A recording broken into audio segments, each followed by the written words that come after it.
The legendary hunter goes, runs throughout the world. His name is Geritid, his name is Geritid, so. Hello, how are you people? How are we doing? Here I am back, or as a great friend of mine would say, surprise, I'm back. Well, as you can see, we're in another video. We're going to continue with more things about the hunter, and in many of my old videos, people tell me that they have trouble keeping their pet alive in a raid, which is why I'm making this video. The truth is that it's a bit of a complex topic because it's not always easy to make a pet survive. It depends on many things because there are many details that we have to take into account. I'm with my new pet. It's a cow, okay? And as you can see, it has a lot of unused training points here. It has scratch rank 1, poison rank 4, there's 60, it's happiness rank 6, if I'm not mistaken. Here it is best friend rank 6. So, what are we going to put on it? I want it to look like this so that you can see everything. The first thing would be to always maximize poison because we're always going to carry it. The second is the issue of Cloud, the claw. There are many people, including me, who don't use it except for the kill command, so having 1 point and being able to trigger the critical hit for the sausage would be enough. The thing is that since it's in a range of points, which you'll see we'll have plenty of, I'm going to leave it for the end, but we're going to end up raising it. Well, the priority would be attacks. If you have the Cobra, then you always put poison and bite at maximum range. The only exception is Cloud, which since it's not used we're going to leave it like this for now. That's why I wanted to release this pet. But if, for example, you have a Raptor, then you would have the exclusive Raptor attack and the bite at maximum range for both. If you have another PED, such as the Bat, then the Screech and Bite also at maximum range. The Sprint issue is optional. It happens like the Cloud. It's something that we're going to decide depending on the points we have left. And now the first thing, as I've said in many of my other videos, would be to choose the elemental resistance. For example, I'm going to go to Karazhan 40 today and, in fact, I'm going to try to stream it or at least have it recorded. And the first thing I need is arcane resistance. Well, where is it? Here, arcane resistance at full capacity. I would also need resistance to shadows and fire. What happens is that I'm going to take it on another scorpion. In fact, I have 2 scorpions ready. Look at the stable. I have the cow and the dog. That's why I have 2 scorpions. I'm going to take one with arcane and the other with shadows with a little bit of fire. Well, let's go back to training. Here was the previous tab. We chose arcane resistance. The next thing would be to maximize its life, which is greater stamina here. As you can see, we don't have the maximum rank due to a small point missing, which is the Cloud. But hey, we want the Cloud, so we're not going to give this up for 8 stamina points, which is the difference. So, we would choose either rank 9 or rank 8, depending on certain things. And if we choose rank 9, we would have 34 points left. However, rank 10 is a lot of points for an 8-point stamina improvement and I don't see it. Let's see, it's good, but not as good as the jump from 8 to new. And now we find ourselves with the following dichotomy. If I choose the maximum rank Cloud, it would be 24 more points, so I would have 10 points left. I could perfectly opt for 5 in fire resistance and 5 in shadow resistance, which would be perfect for me. Or I could even put 5 points in armor here, natural armor, and it would fit perfectly.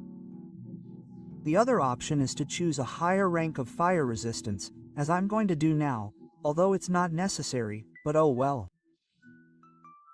And choose the shadow resistance that's here. If the rank 15, I would have 4 points left. What do I do with these 4 points?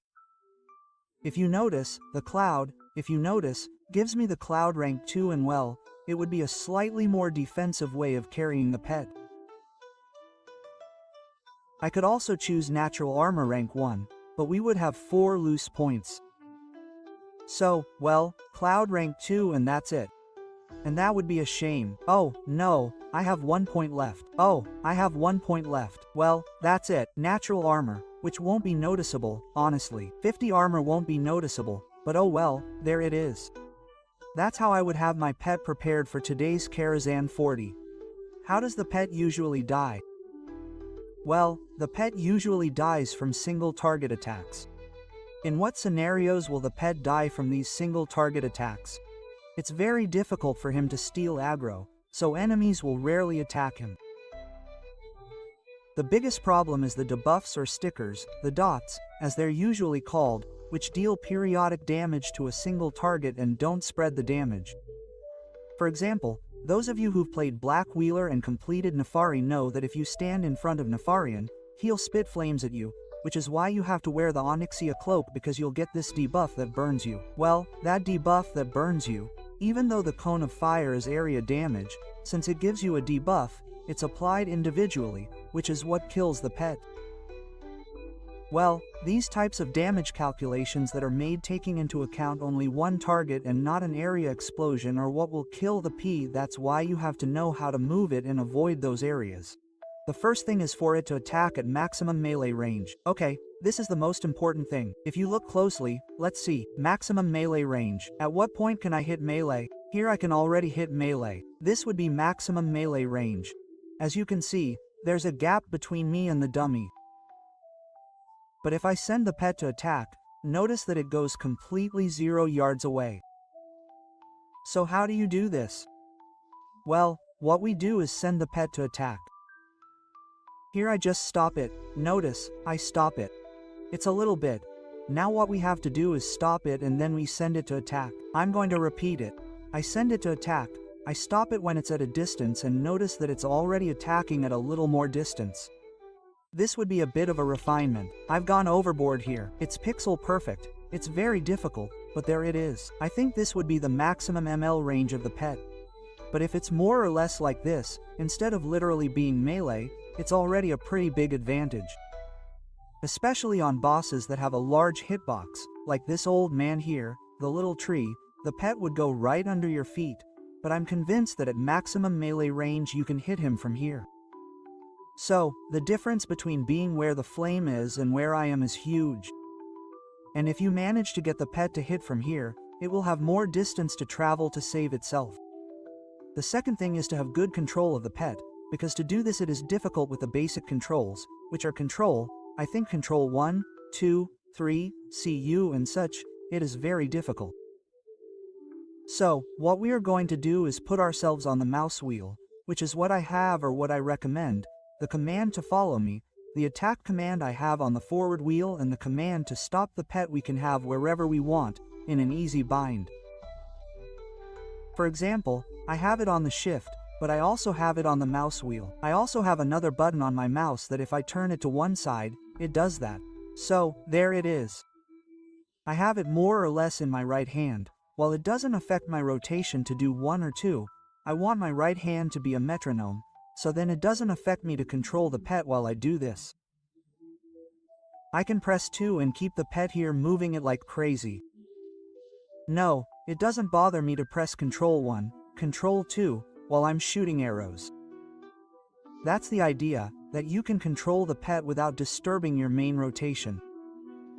The next thing we have to take into account is how to make the pet dodge attacks. Well, there are 2 ways. The first is with this move command, which as you can see is bugged sometimes and you get the PT walking. And it's annoying that the PT comes out like this because it's going to lose all its speed. So, when this happens to us, let's see if it comes out again. I don't think so. What we do is tell it to follow us and then send it back to move.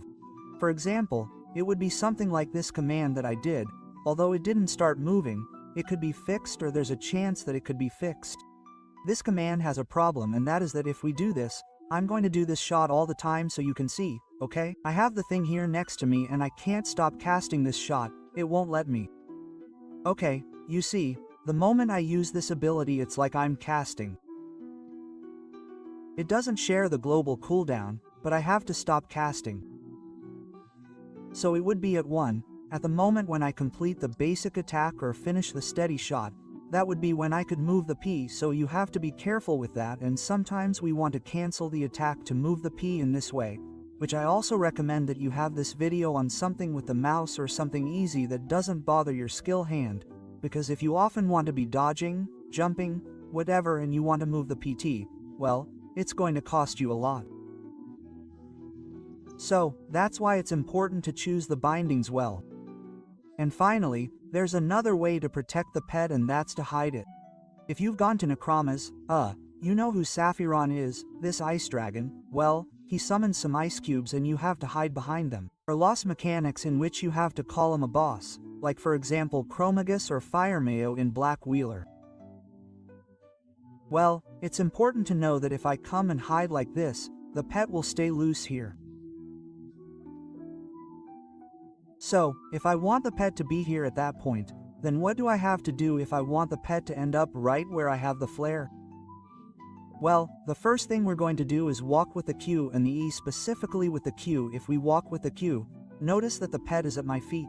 In fact, I turn and the pet turns with me. And not only that, but to reposition it, let's suppose that I've taken a step back and I'm like this. If I want to reposition it, I jump and notice that the pet is to my left.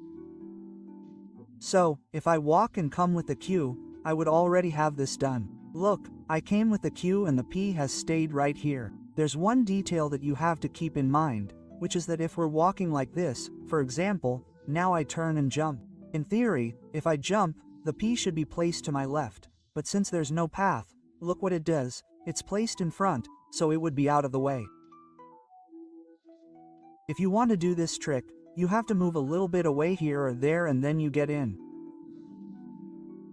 And if we want to do it at speed, we would have to try to fall to the ground at this height so that the pet finds the gap, which would be something like this.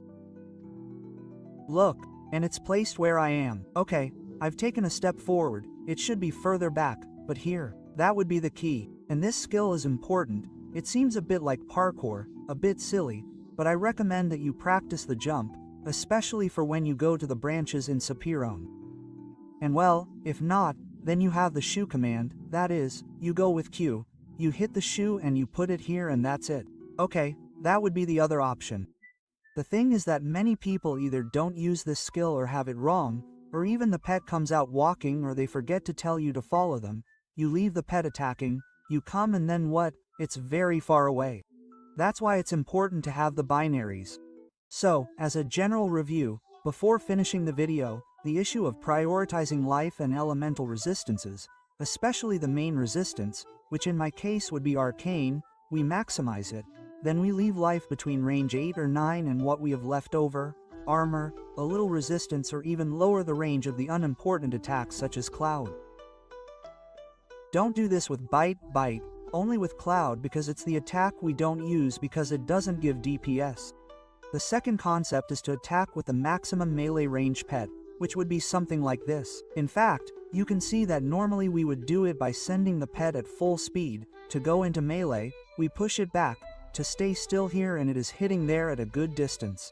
We have gained a few meters. And finally, it would be the act of columnizing, moving it like this with Q, okay? We walk with Q and the pet is placed. And in the case of being close to the wall, remember to jump a little away from the wall and then walk with Q, always with Q. Okay? You can't do it with E because, look, the P stays behind. If I walk here with E, it will stay separated and if I walk here it will also stay separated. So, it doesn't make sense. We want to walk with Q, okay?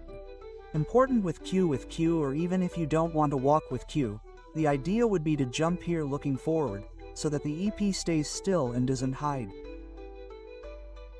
Well, that's it. That's all for this video. I hope it helps you, especially knowing when to launch the attack and collect it with the mouse wheel or a video that doesn't bother you. And I'll see you in the next video. Bye. The